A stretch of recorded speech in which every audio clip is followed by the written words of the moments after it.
who is Charles Chu outside of basketball? I just say I'm just a normal dude that likes to eat and drink wine. But I think it's something you earn like throughout the year practicing behind the scenes. You don't just go to a game and just want the ball, right? You have to earn the respect from your teammates. Ladies and gentlemen, today's guest is, he's a man who has mastered the art of turning hopeless situations into winning seasons. He took Benilde from a who to, oh, damn, in record time. The guy rebuilds basketball programs faster than people rebuilds their diets. He's a coach, a broadcaster, a barangay official. Honestly, at this point, he pretty much does everything. I'm not sure he sleeps at all. Please welcome the multi-tasking miracle worker himself, the brother of Chris. Just joking. Charles Chu. What's up, Charles? Thank you. Thanks for having me. Kwentuhan, kulitan at kalokohan. Cherry ni Casey Montero yan. Samahan siyang kamustahin ng ating honorary Pinoys, global Pinoys, and everyday Pinoys in the most Filipino-coded way possible. Tara at magkwentuhan na sa Kwento with Casey.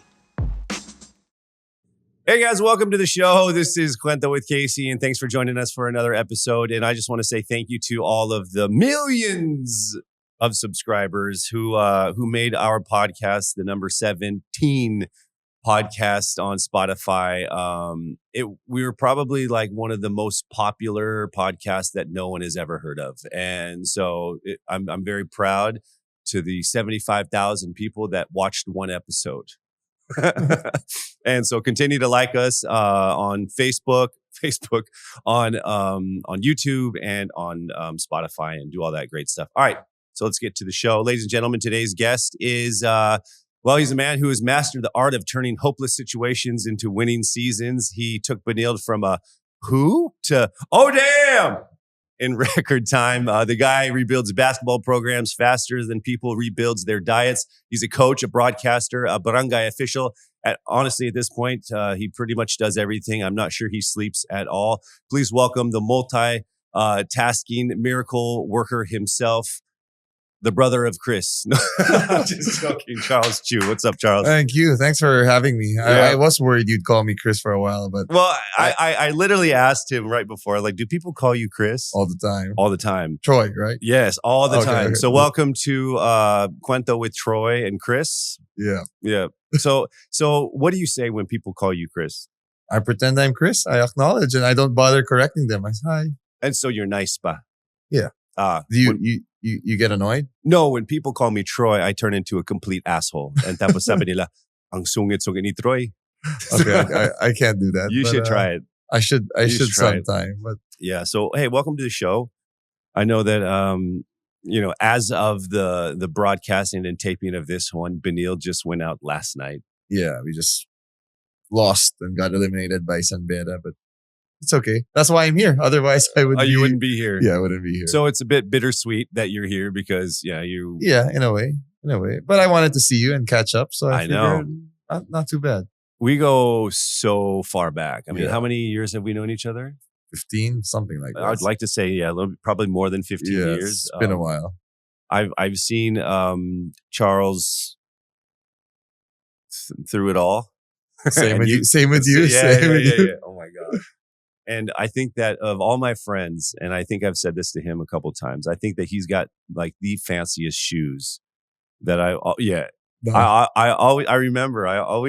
would always make fun of my shoes. Not like, today. Man, no, it's like, I can't rock that. I can't do that. I can't. What kind of shoes are those? They're just Todds. They're just what? Todds. Yeah. See, like what? Just Todds. I just got Chucks. That's it. I should have worn my Chucks too. I've been wearing these for like 14 years right here. These ones even right better, right? All right, so let's talk about a couple things. We have a segment that we're going to start with. It's called foul. We're going to call it call or foul. We're going to call this call or foul because you are a coach, and we'll get to your whole coaching thing a little bit later. And we kind of got to go fast because I think he has somewhere to go. So what we're going to do is we're going to flash some things here on the screen, and you're just going to have to call it, whether it's a call, which is you approve, or a foul, which is you disapprove. So we'll go with this one. Okay, so how about because there are things that in basketball there's like a respect rules, right? There's things that you do, and not only in basketball, but I think in business and just in general. So let's say a rookie taking the last shot, even if there's a veteran on the floor, call or foul. That's call for me. If the rookie's good. Now, if you're a bum rookie, you're not playing much, then yeah, definitely a foul. But if you're a superstar rookie and you're playing well, I have no problem with that. And to be honest, we encourage that. But I think it's something you earn like throughout the year, practicing behind the scenes. You don't just go to a game and just want the ball, right? You have to earn the respect from your teammates. And I think most teams that really want to win, it doesn't matter who's taking the last shot. I mean, they want to go with the best player and the best chance for them to win. So I can see that as a call. As a call. I feel that most veterans at that, like they would say, yeah, like do that because obviously they want to win as well. So like at that point, like if they've earned that respect, then the veterans are going to probably pass them the ball and say, yes, it's your exactly. time, go. I mean, if you have like a MJ, like in college when he was there, or Luca and you're a rookie year, man, yeah, get the ball. We don't care. MJ or LeBron? I'm a LeBron fan, but I still go with MJ probably. Okay. Why? I don't know. I've just always wondered. You don't like MJ because he torched the Seattle Sonics? Oh, man. You know, I talked to Gary Payton. Okay. I talked to Gary Payton when he was here, and I was like, I remember in '96 when we finally had our chance to go to we were in the finals, and obviously we had to go against probably one of the better. What do you think? The '96 Bulls were one of the better Bulls. They were teams? 72-10, so I think so. Yeah, so I hugged Gary when I saw him, and I was like, man, so close, so close, so close. And thanks for bringing that up. Yeah, just had to. I mean, fuck you. Oh, you're allowed to say that on this podcast? Well, I love it. I don't know. Let's see. All right, next one. A player showing up late to practice, but still expecting to be first string or just start. Call or foul? Definitely foul. I mean, there's no way you are late to a professional gig. Okay, let me just. I was late. Oh, okay, I was late today. That's I was late today. I had all kinds of excuses, and I was like, I come from so far. And Charles goes, "You just live in Taguig," and I was like, "Well, it's your show, so I can't really complain, right?" You can totally complain. Okay. Yeah. But no, to me that's a foul. I mean, most teams are really strict about their time, but you'd find actually that I've coached a lot of stars, like even these NBA caliber players. They're actually the ones who want to come early every time to make sure they're warmed up, they're mentally there. And it's, I guess, a professionalism thing, which I think for the most part, a lot of players here in PBA or college, they're pretty much disciplined. But yeah, I mean, there still are those entitled players, especially maybe younger kids from high school, whatever. They think they can just show up and be that guy. But I think you should, respect the time of the team and the team rules for sure. Have you dealt with some of those type of players? There have been some, but at least when if they're late with no reason, then you just get them off the bench, right? I mean, I think goes without saying. But there have been some that, I guess if it's a really big game and it's valid, like I remember like in my brother's team when he was at the PBA, there were times the traffic was so bad, the players had to take at that time, I don't think angkas was a big thing, right? Yeah. In EDSA, but they'd get off their car and just take a bike to go to Araneta. So I'm like, I guess there are some unforeseen circumstances that you might excuse, especially if it's a championship game. And I'm like, for that little thing, all right, man, we got to win. Yeah, Sometimes that takes I'll precedent. get mad at you later. Yeah. Yeah. But I had a coach in high school where if you're late even a minute to the bus or whatever, you're not playing till the second half. So there are some coaches like that, I That's guess. some discipline on that coach's side also because, I mean, sometimes a minute late, even your star player. No, they're like really anal about it, right? Really strict. Yeah. Okay. But you haven't had to deal with, I mean, you're coaching college students now. Do you have to deal with any, attitude problems? Yes, with players, there have been attitude issues that we've had to deal with. But that's a good thing with college. At least you can still kind of control them. In the pros, it's a bit harder and trickier, right? I mean, but it's manageable. It's I guess. manageable so far. So far. Yeah. All right. How about a commentator openly cheering for their alma mater during a broadcast? Is this call or foul? That's foul, definitely. Is it? Yeah. People don't do that? Well, when you're working for a network that's supposed to be unbiased, yeah. But I get like in the NBA, you have a Laker network, Clipper network, I don't know, whatever home team and their network. Yeah, you can be as biased as you want, but when you're supposed to be for, I don't know, TV5 and in the UAP, you're not supposed to at the very least. But it doesn't happen. Like you don't hear, let's say maybe broadcast in the States. Let's say if, Shaq is talking, does he ever like kind of favor the Lakers? They kind of do. I think like Reggie Miller would be bashed a lot when he was doing games because, obviously for the Pacers. But I didn't find it was too much though. I'd say when you say openly cheering, it's a bit of a different, like it's so obvious. They try to have subtle hints, I guess. Yeah, I think it's a bit of it's a hit or a miss because like, let's say someone like a Reggie Miller who's synonymous with the Pacers. It's hard for him not to root for the Pacers, and then it almost becomes part of the whole show. Like your other hosts are going to be like, "Oh, Reggie, this is something you remember when you played these guys," and then it also becomes part of the entertainment. Makes it fun too. Yeah, I get your point. Okay, you're making me think twice, but right now it's still a foul. It's just funny though, like Boom Gonzalez. And he's like one of the best anchors to me, and he'd tell me, I'm from UP, but I'm getting bashed left and right by every school. I'm biased for Ateneo. I'm biased for LaSalle. I'm like, I'm not even from those schools. And it's in the same game that people from both camps are bashing. But I guess it's tough. It's tricky. I mean, I don't think Boom is biased to anybody for that. He's an anchor that's just calling the game, right? It's normally the analyst that can be a bit more biased. But like, no, it's when a team makes a basket, your voice is a bit louder. I'm like, come on, man, you guys are... I don't know. Is that seen more in college ball or college ball more? For sure? I mean, really, most of the fans are college ball fans, right? I mean, PBA teams, it's pretty much just Ginebra and San Miguel that have fans. That would get upset. Yeah, that have fans. Yeah, pretty much. I mean that have vocal fans like vocal fans. Yeah. All right, the next one. A reporter asking a player about their love. Okay, so the next one is a reporter asking a player about their love life right after the game. This is a call or foul. Oh, that's foul to me. I'm a bit more of the serious guy. Like I'm boring, old school. Let's just focus on the game. But I guess sometimes it can be a good marketing thing for the player, for the league, or maybe the player's telling the reporter, "Hey, ask me this question so I can make myself look cool for a girl." But other than that, I'd say has that ever happened? Not really. So. That you know of. That I know of, I think. I mean, I can see it happening though, right? And because sometimes they ask players to greet whatever, and these players shout out to whatever girls or wives or family. So I guess it's okay. Maybe depends on the scenario. Like I wouldn't want to ask that in a championship game when you want to talk about the game and the emotion. You're asking about the dude's love exactly. life. So you oh man, it was you guys are down by 2 at the half. So how's love life? That's foul. I'll say that's foul. foul. That's foul. Okay. Next up, a player we're in the age of social media and we actually happen to be, probably airing on social media right now. How about a player vlogging during team travel? Call or foul? I'm okay with that, to be honest. I'll call it.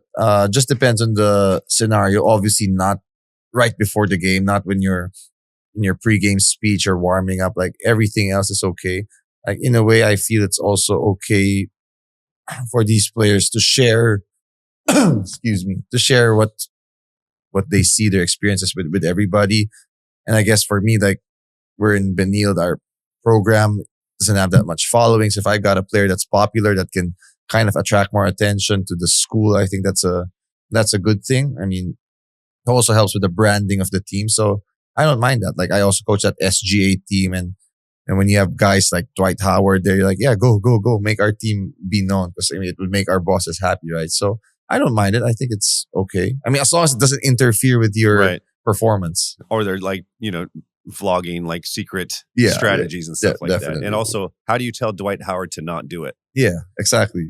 You can't. So who else have you hosted or coached? Nick Young. Nick Young, Dwight Howard, DeMarcus Cousins, Andre Robertson, quite a few dudes. And so, I mean, I don't know too much about that team, but can you explain what it is to the millions? That of people? SGA, that your millions of The fans, millions, the yeah, viewers. No, our SGA team is basically a team we just formed and we want to compete in international tournaments. We've joined some tournaments in Dubai and in Taiwan, the Jones Cup. So it's basically our boss just wants to represent the Philippines, our team owners, put on a good show, get some good talent, and give Filipinos an opportunity to play. And it's been great. I mean, every time we're in Dubai, it's really packed with the Filipino fans. There's a huge following. And it's been a good experience. So, what part of Dwight Howard is Filipino? No, they're the imports. Oh, okay. We get there are only 3 imports of teams, so the rest are all locals. And Boogie was on. Yeah, he was on this year's team. What? How does that happen? We call him and he decided to come. Yeah, we got some good connections too. So, wow, that must be cool. And like these guys, I mean, they're big names in the NBA, and they are superstars, and they have no problems taking coaching from you. Dwight had none. Boogie's a little bit of a character, but he was still very respectful. He's a character to his coaches in the US. Everywhere. Exactly right. But he's a competitor. So it was a refreshing experience too, I'd say. But I like Boogie. We're cool. Refreshing, is that a code word for anything? Or not really. It's a unique experience. Oh, okay. Yeah. Would you do it again? Perhaps. I wouldn't mind. Yeah. I mean, you're still the coach, right? So like. Yeah, if we could afford him, sure. Okay. It depends, yeah. How did you guys do? Of that one, we lost in the semifinals on like a last second thing. And with Dwight, we lost on a buzzer beater in the championship. So it's like, man, I've been quite unlucky the last couple of stints, but it is what it is. Where is Dwight now? Like Dwight seems to be just he's chilling, doing a lot of different all stuff. Over the place. It's his birthday today, today in the States. But yeah, he's all over the place doing all these gigs. I don't know. It seems like he's just loving life right now. He is loving life. And like he spent time here he played.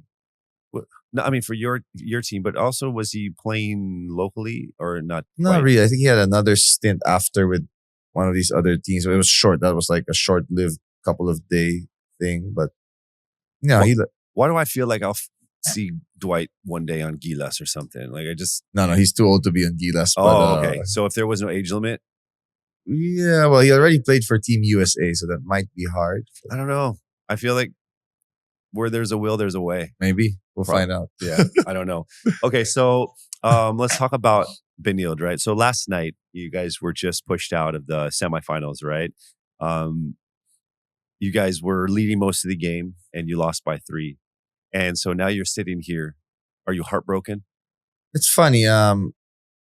We lost last year in the finals, and I was a bit more heartbroken then than I am now because, for one, I thought, the way we lost our last game was, I'd say, very respectable. Like, we controlled the whole game. We played really well. And San Beda played also really, really well, but we had an answer for almost everything. And it really boiled down to 1 or 2 plays. Like some of their guys, I haven't seen anybody in college shoot that well. And they had 2 players who had 26 or 29. Like it was just a ridiculous performance. I'm like, man, you got to tip your hat off to them. And the way we went down was our players really fought and competed. So I can kind of live with it. Obviously it hurts. I thought we get past them. Maybe we could really win the championship, but it is what it is. That's part of basketball, I guess. It's just tiring though that we still haven't won it. We're close. We're always in there, but this time we lost to the better team, and it's okay. I think I can kind of live with it. Yeah. In order for you guys to lose, though, it seems like a couple players had to have a out of this world, performance. So I'm sure your guys, as hard as it is to get that far and then take the L, I'm sure that they can walk with their heads high. Yeah, I think that's kind of been like our message. Obviously, we still had some of our guys that didn't have their best games, whereas their 2 players had. I'm telling you, you play them against. If they played that way, they would have beaten UP or LaSalle in the UAAP too. So it's like one of those games where, man, and I called their coach, who's my good friend, after the game, and they were like, yeah, it just a really good game, Yeah. and they looked like they were panicking, but they had some guys that just didn't want to lose. So in a way, it's fine. I mean, the referees weren't bad either, so I can live with all of these things. So it's You just like we just lost. it's just Yeah, one I of mean, those. like everyone played great, but that's just sports. Yeah, like I competition. mean, we played them the first game where they smacked us and we played like crap. And if that were to be our last game, I'd be really upset. But we bounced back, forced the game 3, and played really, really well. But I mean, the dude was shooting threes from like that 4-point line of the PBA and with a hand in his face. I'm like, man, it's not too much you can do about that. Yeah. I mean, but the turnaround that you and your team or your whatever you've been doing at Benilde is quite impressive, right? You started coaching there about 4 years ago, 2020-ish, 2020, like right during the pandemic, right? 2022, yeah. And so before the Charles Chu era, it was Benilde wasn't even mentioned. It wasn't even like a thought about even going into the finals.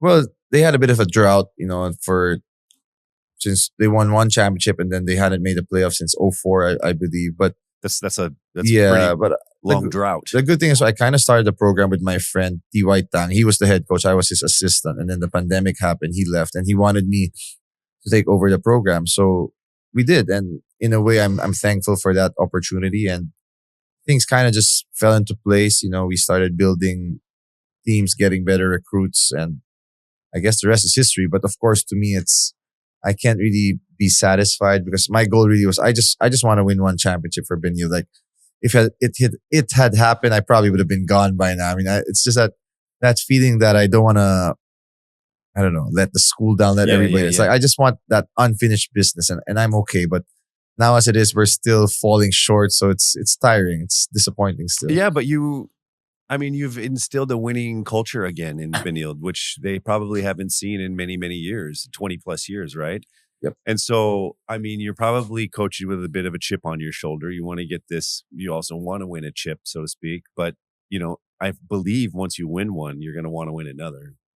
I would like to just win one first. I can't think past that. I think our teams have been primed for a run. I mean, we're there, like 2 finals appearances. And then this Final Four stretch. And I think I may have one more last run with this core that I have, assuming everybody returns. And after would be a different story, different players. And I just don't know how much longer I want to keep doing it, to be honest. It's a long grind the whole year to prepare for it. There are days where I'm like, man, why am I even doing this? But then there are also, I guess sometimes like I get some nice messages from my players. And that's kind of the fulfillment that I get. And I just, in my head, I'm still thinking that I'm still able to help these guys, whether financially or helping them as players and people. And that's kind of what keeps me motivated to stay with Benilde. I think that a college coach is incredibly more important than a professional coach and it's even more difficult though, because not only are you dealing with just the game of basketball, you're dealing with their game of life. They have problems. They're impressionable. They have problems at home. They have to stay in school. And so a lot of times these young men, their outlet is either basketball and of course their coach. Yeah.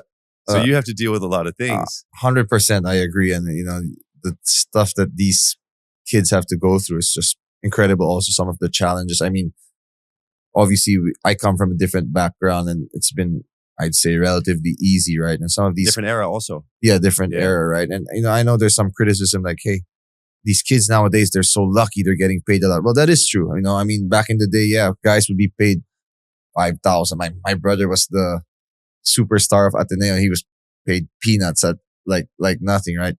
Now, like the bench guys are getting 30,000, like way more than you get paid in college.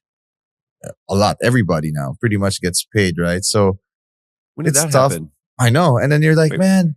Sorry, what? Wait. They get paid a lot. That's like legit thing? I have no idea. And in the UAP, they get paid way more, right? So NCAA, we're paid a little bit less. UAP gets paid a lot. But are you sure? Are we allowed to say that? You're allowed to curse in your show, right? So I guess. I didn't know that.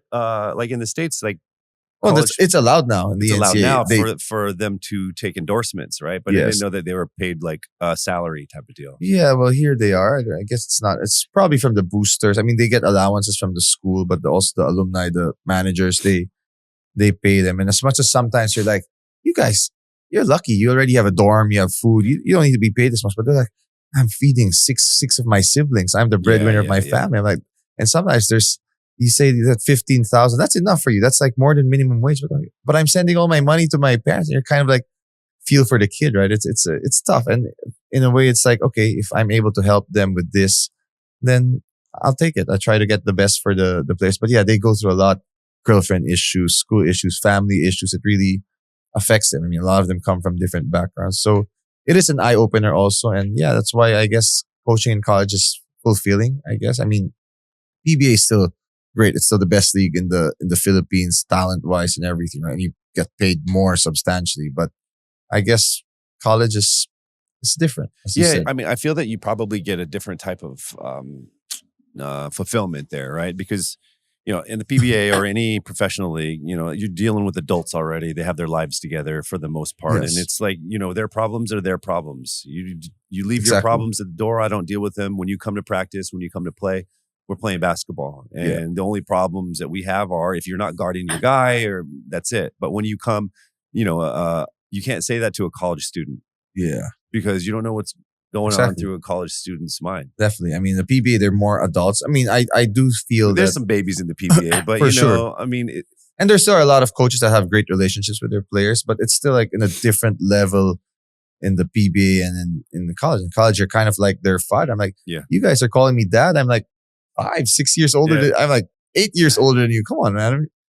But how do you deal with that? Because that's stressful. Like sometimes you have to take home some of these problems as well. Yeah, definitely. So do you like bounce off like, oh man, it was a tough day. I was trying to teach the triangle, and also so and so's mom and dad broke up. Are you going to your wife and like? Well, I tell them help me. I tell them sometimes, right? But I usually keep these to myself. I mean, I'm that type of person, and sometimes the players don't tell you also what's going on. Like you really have to pry. Like they're just there in the corner, not in the mood, and you're getting mad, and you don't understand. Oh man, somebody passed, or my Lola's sick, or whatever, stuff like that. So it's also hard. But I mean, I try to tell them, look, if you're struggling, at least use basketball as your outlet to let your emotions out. And we always tell them we'll try to help in any way we can in their lives for guidance, financial, or whatever it is. I feel like winning with a college team also is a different. I mean, oh man, your story would be pretty crazy. You went from decades without having a winning season to coming in a short amount of time, 5-6 years. You turn around and hopefully one day win a championship, maybe with the squad that you're with now. But I mean, can you imagine what you would be feeling winning with a college team? Not really, because it has to happen yet. I try to think about it. I try to think about it, but in the end, I always say I think it's more for the players, like and for the school. Like I honestly feel, and I'm not saying this in an arrogant way or what, but winning the championship won't change anything for me personally. I'd go home the next day and still live the same life, right? It's not like we're getting whatever big time bonuses, but as a competitor, I just really want to win. Like, I mean, we're doing this, we want to win, and I want to win to give back to the school and to give back to the people who trust me. It's more of that I don't like letting people down. So every time we lose, it really takes its toll also. And I want the players to experience a championship because I think it would help them a lot. But again, it's also not the end of the world, right? If you lose, I mean, life goes on. I mean, I think that, it probably won't change your life, but it's going to be an accomplishment which inside. Yes, it's something you, right? to feel proud of. Definitely. And for some of these student athletes, they may never go on to play a lot professional. Yes. And so if they win a championship, that's it. Yeah, it'll be the pinnacle of their basketball career. No, that's completely true. And I guess there would be fulfillment definitely in winning a championship. And so you're hoping that you got another year with the squad that you have now. Yeah, I think the school stand would be up to me. Obviously, sometimes when you lose, I try to stay off social media, but you still can't help reading just for the curiosity. And Yeah. it does still bother you. It gives you some self-doubt. But I think the school would probably leave it up to me if I wanted to stay. But at the same time, it's also if the players want to stay. I mean, I told some of the guys, look, if there's a better opportunity, I'm not going to stop you. I mean, I'd even help you go there. But some guys have committed. And I mean, I'm losing 4 or 5 key players, but I think we still may have enough to be able to contend. I wouldn't say we'd be the favorites, but we'd be at least able to compete. And I think that's what matters. Yeah, but you're not always favorites anyway. So it's like, Yeah, exactly. So, but do you see, like, after, let's say, this squad, do you see another young group coming in that you're excited about? Not right now at the level of the squad, to be honest, but we have to develop players. I think Yeah. that's part of college where you try to develop your guys. Obviously, you need talent, but I feel we can get them to play better basketball together, and that would change a lot of things, right? But in the NCAA, it's crazy. In the last 15 years, basically, it's only Letran or San Beda that's won a championship. Mapua won one last year, but against us. But it's been San Beda, Letran, and it's going to be that way again this year in a week. So it's a league dominated by 2 programs, So and we're everyone's just trying underdogs, but those 2. Yeah, but we're just trying to jump in and mix things up and maybe steal one championship one year. And then so after that, you don't know, but like, what do you think? You'd be like, okay, I'm also going to end on this high note and move on. I think so. I definitely would. I was ready after Oh damn, he's done. this. Obviously, that changed, but yeah, I can move on. I bet you the people. Well, I mean, everyone wants to win one, and they want you probably to stick around for much longer. But I don't know. The only way everybody. that happens is if you don't win one. Nah, they want to win one too. I think a lot of people want me out of there too. So Really, why? I don't. You know how fans are. I mean, shoot. Yeah, but you're so like you're part of this whole winning situation. Yeah, but it's crazy. You watch even the UAP. I'm like, LaSalle, Tab, Topex, these great coaches. They win one championship. The next year they're struggling, but they're like, Out. fire the coach. I'm like, yeah, come on, man. You just won. But that's part of the sport. That's part of the culture. I think a lot of people don't know what the coaches have to go through on a day-to-day basis, the emotions, everything, the preparation to have a successful program. I think maybe a lot of people just think that the coach goes in there and just can switch things around, not knowing that, you have to deal with a whole bunch of players and everyone's abilities. You can't just go, all right, well, this guy's going to now be a magical scorer of 50 points a game because I'm coaching him. Yeah, exactly. Yeah. What is your coaching style though? Like a lot of people say that you're kind of like this new generation. I say I'm a bit of a mix in some technical stuff and just being a bit of a player's coach, giving the guys freedom. Obviously, I'm not the super disciplinarian style like Tim Cohen, who really fits you in the system, or Tab Baldwin. But He's the triangle, right? yeah, triangle. So to me, I just let the guys play. Obviously, I probably want to be a bit more disciplined, a bit more strict in that sense. So something we'll adjust and work on. But yeah, I just try to pick the best ideas I can from the great coaches. I try to ask a lot of the successful coaches around here for advice, just to learn and just try to put it all together for our team. So you've worked with obviously Filipinos and international athletes, and also taking those Filipinos to international tournaments and stuff like that. Is there anything, let's say, that can help, I guess, the Filipinos compete on an international level? Like, is there anything that any governing body could do or anything like that? I'd say one, if we can have a bit of a uniform program, especially at the lower levels.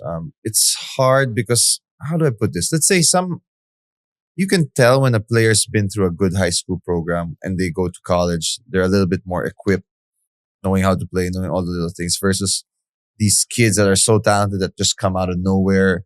They're a bit more raw. Yeah. Like, you have to refine and teach them a lot more. That's one. If there could be a bit more of a program that kind of helps all, because you see it a lot in Europe, Australia, their basketball academies, they're all teaching the same thing. They all play kind of similar, even Korea, right? So that's one. It's always a controversial thing, but having these foreign athletes, foreign student athletes, or imports, the limitation of imports, I actually think it would be a good thing to play with more, because it would really raise the game. I mean, they always say, hey, it takes away the opportunity for a Filipino player. Yes, it can be true, but it also helps you get better. I mean, you compete against bigger, better guys, more athletic, and that's how you get better. You play against grown men, basically. It helps you improve your game a little bit faster. I think, yeah, that's always an argument though, because you are right. They do possibly take the spot of a Filipino, but if you're trying to be better, all right, if you're trying to raise the standard or the level of gameplay or ever actually go to, elite levels in the international scene, then you're going to have to play against international players. So, what's your full stance on that? Like you're okay with all that? Yeah, I'm for it. In fact, I don't mind having, let's say, the PBA 2 imports or no height limit, stuff like that, because it's really going to help us get better in the big picture, right? So, but how do you balance that? Because there is a chance that, some players won't get to play, or is it that's just the way it is today? Well, you gotta compete better. Yeah, because I think nowadays we always want to make everybody happy. Like, right, we're pushing everybody to, I gotta make this guy happy. But no, let's compete. Let's let everybody earn what they're supposed to earn. Right? I mean, that's life. It shouldn't be just handed to you, right? Yeah. All right. So let's take a break from basketball, and we're going to take a look outside of some of your career highlights throughout the years. And I think we're going to show you something. Yeah. Okay. So let's take a look at this. And this is the Jones Cup 2025. This is what's going on here. Oh, this might be our second championship. This is our second straight championship in Taiwan. This William Jones Cup. I don't know, it's like the 34th year or something like that. So this is the SGA team I was talking about. No Boogie Cousins in this one. We did have Andre Robertson. He's somewhere there at the back. But yeah, this was a fun. Where are you? I can't even see you. I am there. Oh, there you are. Yeah. That was nice. We had some guys, Kiefer Avena, all these other dudes. It's good. Oh, they would have asked Kiefer about his love life for sure. Yeah. Probably. Yeah. Okay, next. Well, I'm not employed by the PBA now, so I should be okay. Oh. When was this? Oh, this was our first. I consider this my first season with Benilde because this year, 2022, they had 2 seasons. One after the bubble, which they just shortened it. It was a bubble season. They gave me the team for like 3 weeks and like, oh, we got to compete. Like, all right, obviously we didn't do well. But in the same year, after months of preparation, was my first real season. This was our first playoff and finals appearance. We lost to a team, Letran, that got a 3-peat, basically. Yeah. But like 7, 8 players of their team are all in the PBA. Well, I have none at the moment, currently active in the PBA. But it is what it is. It was a great experience. We forced game 3 and we lost, but they were the better team and it was nice. That was one of the proud moments, I guess. Obviously, we fell short of the championship, but that was the first year with Benilde. It must be like every single team in the NCAA other than Letran and San Beda, Benilde are like they're not Benilde, San Beda are like the Mighty Ducks. It's like every team is pretty much.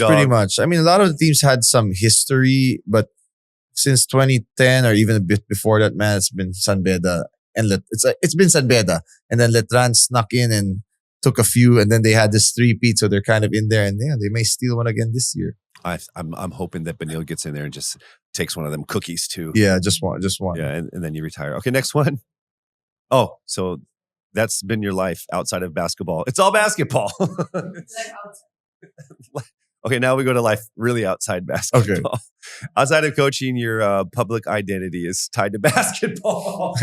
Pretty much, yeah. But you also do sports commentary. When your brother was in the pros also, would you, we've been just talking a lot about basketball. But who are you outside of basketball? Who is Charles Chu outside of basketball? I just say I'm just a normal dude that likes to eat and drink wine. I think that's pretty much.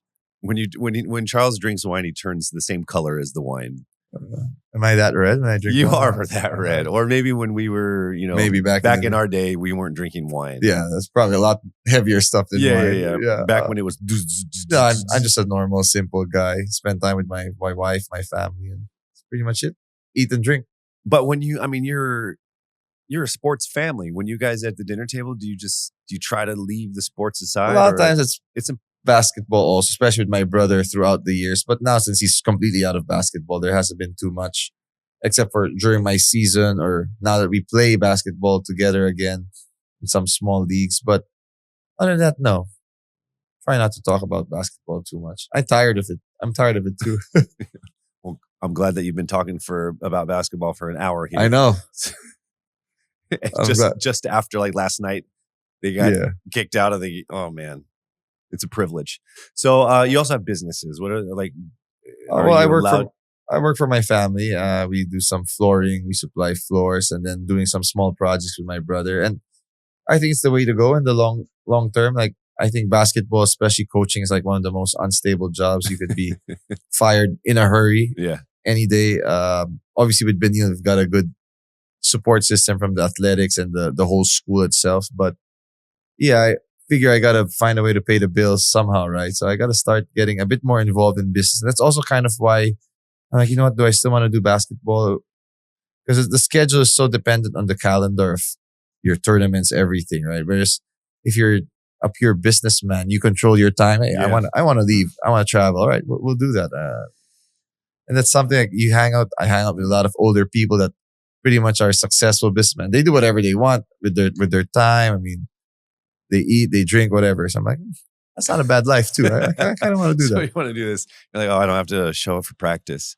But like, I feel that I see why you're doing it. Like, I feel that you just need to, there's this calling inside of you that has to win this championship. So you can be like, okay, I'm done with this. Yes. I'm done with this part of my life. 100%. Right. Let's get to business where I can, control my own destiny. And, my family's very good at it.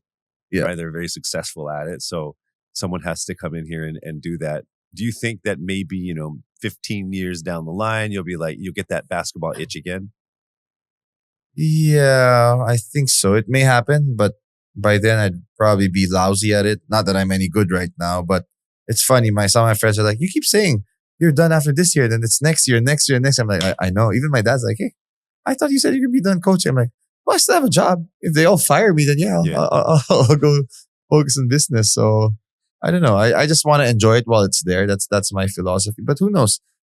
Maybe I'd like to be involved somehow, but not as a coach in the future. Maybe like see what it is, maybe consultant. But maybe you could be part of building those programs. Maybe to help like every child, every athlete get the fundamentals and the foundation that they need to move on to be the better athlete.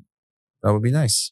So moving forward, what keeps you grounded at home? Like you got a lot of things happening in your life. Yeah, but you seem to be very chill. Yeah, I think for one, the way our parents raised us, like my mom and my dad, and my mom, very simple, very, very humble. Obviously, I'm not as nice as them, but nor my brother. They're the nicer people, as I say. But I think they always keep us grounded. They must be very nice because you're quite nice. Yeah, but my mom is like a saint. We call her the saint. She's super nice, super religious, always leads everything back to God. So they try to rub it off on us. Obviously, I'm far from perfect, right? But I think that's just the way we were kind of raised to try to be as simple as we can. So yeah, I think that's what keeps us grounded. I remember what I was going to say. I think that the calling for basketball for some, if ever you have children, that's when it's going to come. That's actually the dream. That's the one thing I really want in life right now, more than anything, to have a child with my wife. Yeah. Are you guys? I mean, are you okay to talk about that, or you would? Well, not really. I just say that we both want kids. Yeah. Like I think we both love kids. Like I adore my brother's kids. She adores her nieces and her nephews, and it's something like we really wish that we could have kids soon. Okay, well, get to work. No, yeah, I'm joking.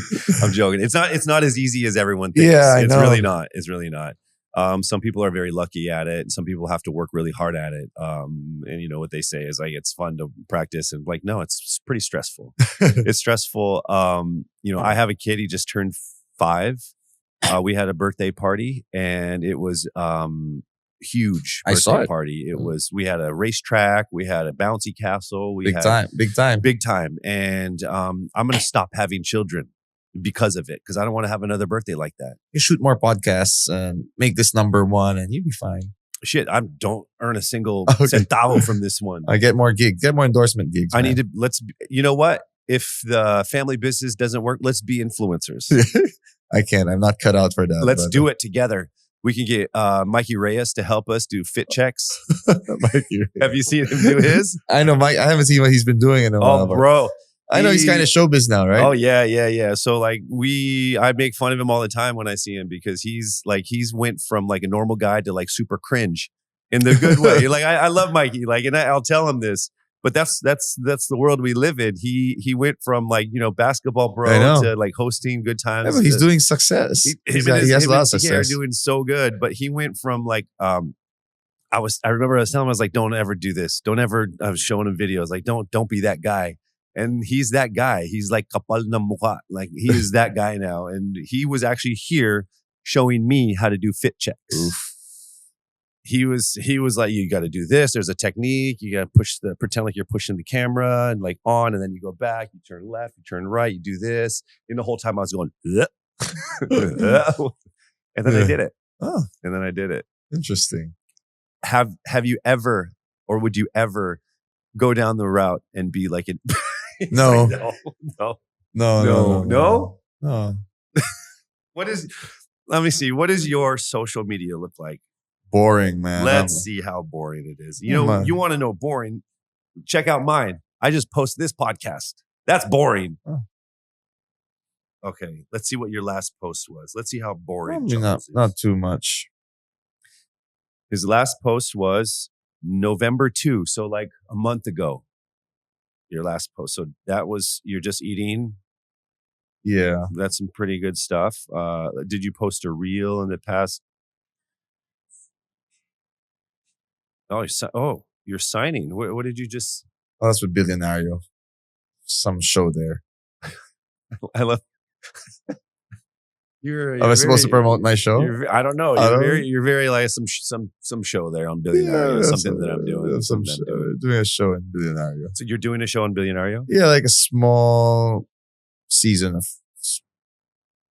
segment, a show. Yeah, a show. My show. Awesome. You're like really good at promoting. Yeah. When does it come out? Whenever it does. It's been out. It's been out. Is it still going? Ongoing? Yeah, I need to shoot more content though. It's been busy with the season, so we gotta figure that out soon. So you're gonna have to do some influencing. That's all that I'm trying to get to. You're gonna have to promote the show. Probably, yeah. Yeah. It's called Beyond the Game, by the way. Just in case. It's called what? Beyond the Game for the millions of people listening. Yeah. Yeah. Million. Just one. A million. Yeah. His name is Don Million. It's just one guy. Pwede na. Yeah. Well, you know what? I just want to say, other than promoting Billionario, your show called Beyond the Game, is there anything else that's happening in your life? Not much right now. I'm going to enjoy this Christmas break, I guess. Spend time with the family and recharge a bit and see what's going to be happening next year. When do you head back to practice? Maybe sometime in late Jan, let the guys rest also. Let them focus on studying, I think. Yeah, it's been a tiring year. So I'd like them to also, I tell the guys, you also have to balance your life. Can't just be all basketball, right? So I get them to spend time with their families too, if they can. So yeah, for over 15, 16 years, and this is the first time that we've ever sat down and had like a conversation like I think this. so too. I generally don't like talking about myself. I just like listening to people more. But yeah, I appreciate you having me and getting a chance to talk. Well, Charles, it's been super, super, super awesome that you came here. And Chris wasn't available. Yeah, so. I'm glad you didn't call me Chris, but I could have pretended. I could have answered pretty much any question for Chris. Yeah, he wasn't. He couldn't make it today. Yeah, so I'm glad you. I figured. I asked him, I was like, what, how many people call you, Chris every day? Do they still call you Chris? Yep. And you're like, time. We don't look alike. It's funny. Even people like, I don't know if it's a face thing, but I swear, even people abroad or randomly would say Chris when I guarantee they don't know who the hell my brother is, but it's like, do I look like a Chris? I don't know. Oh, it's happened a few times. Right? But yeah, a lot of people call me call me Chris, even if they don't know him. I mean, even here in the Philippines, they don't know him personally. I'd say, yeah, sure. And so he goes along with it. He's very nice about it. I'll try your method next time. Yeah. So when people call me Troy, because it happens all the time, literally, I'll host a show and I'll start by saying, "Hi, my name is Casey Montero. Hindi ako si Troy." And then later on, during the same hosting, someone will come up and say, "Thanks, Troy." Yeah. And then at that point, then I just go, I'm just a real asshole and super sungit. And then I just like, can I have a picture? I'm like, no, yuck. And they'll go, ay, ang sungit ni Troy Montero. Yeah. Just walk off. Well, it's funny because I think they also call Chris Charles now. I mean, they mix it all up. I'm like, oh, okay. Whatever works. Whatever works, man. Well, Charles and Chris, I'm glad that you came in. And actually, I mean, this is very cool. Like I haven't sat down and talked to you in many years, and I've never had a conversation like this. Yeah. And it's cool to see you doing what you're doing. And I do hope that you get that championship so that you could probably rest, because I know it's this thing that just keeps on. Yeah. Like it wakes you up at night. It's like this final thing of chapter that you kind of want to close possibly. And hopefully you can, you can build the things that you want to build. Thank you. And well, that's it. Yeah, appreciate it, man. Thank you. Thanks. More power to you. More power. All More right. power. Thanks, guys. Ladies and gentlemen, please do follow him on social media for absolutely nothing, because he doesn't plug anything there. It's probably one of the most boring, uninteresting social media channels that you're ever going to watch in your life. I agree. Actually, you could probably don't follow him at all. Don't look in there, because you will not be inspired at all. But follow all of like the vlogs from his players and stuff like that, because then you're going to find out what he's really about. When they win that championship, you'll finally see him in the background go, yeah, and then he'll be like, I'm done. Done with basketball, family business. Yeah, that would be the goal. Thank you, brother. Thank you, brother. For our guests. Thanks again so much for dropping by. This is Casey Montero saying adios. Thanks for subscribing, liking, and commenting. Only good comments and all those great things, making us the number 17 podcast in the Philippines on Spotify for maybe about 4 hours. And hopefully one day we'll get right back up there. But right now I believe that we're back at like 39. Is that right? That's about right. See you guys. Bye. Sa uulitin ang kwentuhan, kulitan at kalokohan. Kaya mag-follow at subscribe na sa YouTube, Spotify at iba pa naming socials para hindi mahuli sa susunod na kwentuhan with KC.